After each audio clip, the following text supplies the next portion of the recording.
ఇప్పుడు యేసుక్రీస్తు రెండో రాకడ రావాలి. ఇప్పుడు మొదటి రాకడ వచ్చినప్పుడు వాళ్ళందరూ కూడా ఆయన తిరస్కరించేసారు.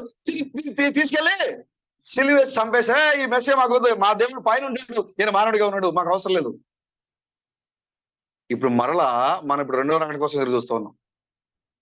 మనం మరలా ఇప్పుడు రెండవ రాకడ కోసం ఎదురు చూస్తాం. ఈ రెండో రాకడలో మరలా మెసేజ్ ఎలా రావాలి? మన పాస్టర్స్ మనకేం చెప్తున్నారు? ఉరుము మెరుపులతో జయధ్వనులతో ప్రభు దిగి రాబోతున్నాడు, ఆకాశాలు కదిలిపోతాయి, భూమి బద్దలైపోద్ది అని చెప్తున్నారు. నిజంగా అలా ఉందా? బైబిల్ ఏం చెప్తుంది? అది కావాలి మనకి. హల్లెలూయా. యేసు క్రీస్తు ఇప్పుడు ఎలా రావాలి?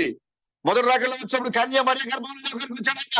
రెండవ రాకడలో చెప్తోంది.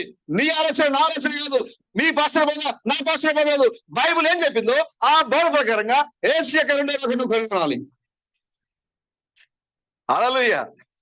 కాబట్టి యేసు క్రీస్తు రెండవ రాకడలో చెప్పారు ముందుగానే ఎలా రాబోతున్నారు. రెండవ రాకడలో ఆయన ముందుగానే